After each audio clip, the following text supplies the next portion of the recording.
Hello friends, good evening. આજે આપણે રિઝનિંગના chapter જોઈએ ક્લાસિફિકેશન.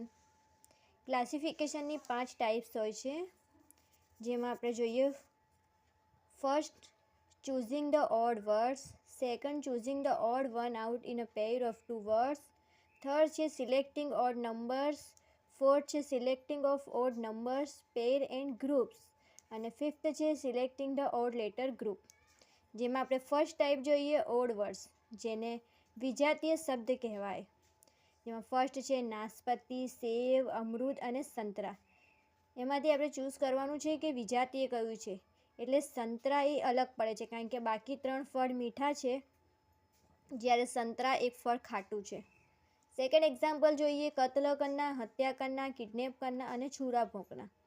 જેમાં કિડનેપ કરના એ વર્ડ્સ વિજાતીય અલગ થાય છે, કારણ કે બાકી 3 વર્ડ્સ હત્યાથી રિલેટેડ છે.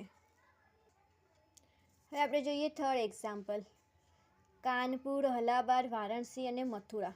આ ત્રણેયમાં મથુરા એક અલગ વિજાતીય શબ્દ છે, કારણ કે બીજા બધા ગંગા નદીના તટ પર છે. ફોર્થ એક્ઝામ્પલ જોઈએ બાંસુરી, ગિટાર, સિતાર, સારંગી. બાંસુરી અલગ પડે છે, કારણ કે બીજા બધા સ્ટ્રિંગ યંત્ર છે.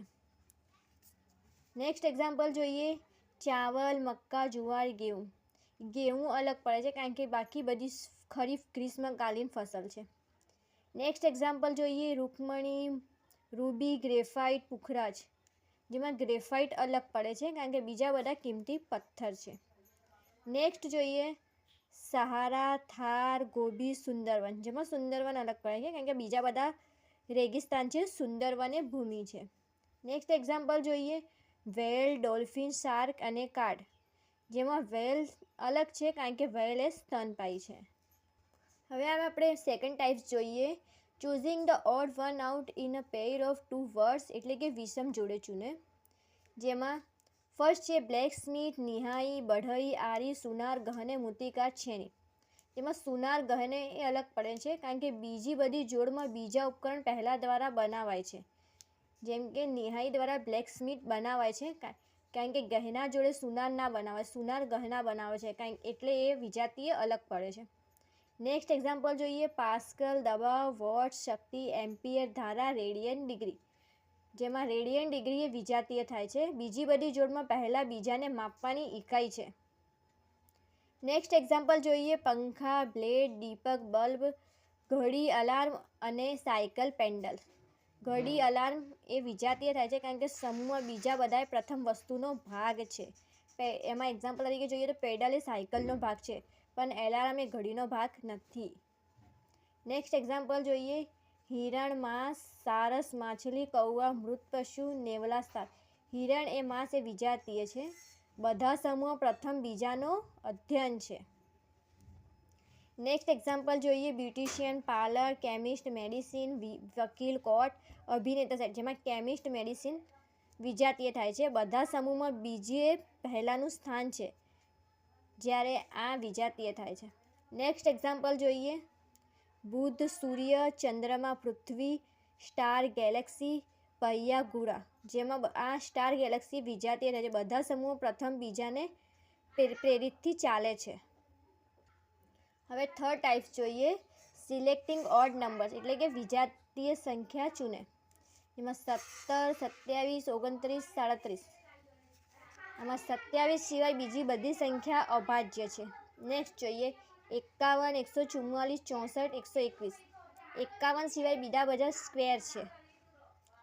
થર્ડ એક્ઝામ્પલ જોઈએ 11, 13, 15, 17. 15 સિવાય બીજી બધી સંખ્યા અભાજ્ય છે.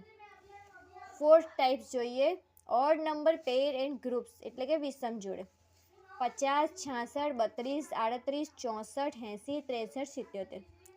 બધી સંખ્યામાં 16નો ડિફરન્ટ આવે છે, પણ 63 અને 77માં 14નો ડિફરન્ટ આવે છે, એટલે વિજાતીય થાય છે. આમાં 80, 9, 64, 8, 36, 9, 7, 49. અન્ય સંખ્યા બીજીનો વર્ગ છે, જ્યારે 80નો વર્ગ 9નો વર્ગ 80 નથી. ફિફ્થ ટાઈપ જોઈએ સિલેક્ટિંગ ઓડ લેટર ગ્રુપ, એટલે કે વિષમ સંખ્યા. એમાં જોઈએ એ, ઓ, યુ, વાય. બીજા ત્રણેય શબ્દ છે એ સ્વર છે, જ્યારે વાય એક વ્યંજન છે, જેથી એ વિજાતીય થાય છે. SSTOOOTUTTOUUSTO. આમાં બીજાથી USTO થાય છે કે બીજા બધામાં એક અક્ષર પુનરાવર્તિત થાય છે, જ્યારે આમાં એક અક્ષર પુનરાવર્તિત નથી થતું. થર્ડ જોઈએ DEPQTUMO. એમો અલગ થાય છે કેમ કે બીજા બધા વર્ણમાલાના ક્રમસ્વર છે, જ્યારે એમ પછી એન આવે, ઓ ના આવે. આવા જ જાણકારીભર્યા વિડીયોઝ જોવા માટે મારી ચેનલ ઉર્વી સ્ટડીને ફોલો કરી શેર કરવાનું ના ભૂલતા. Thank you.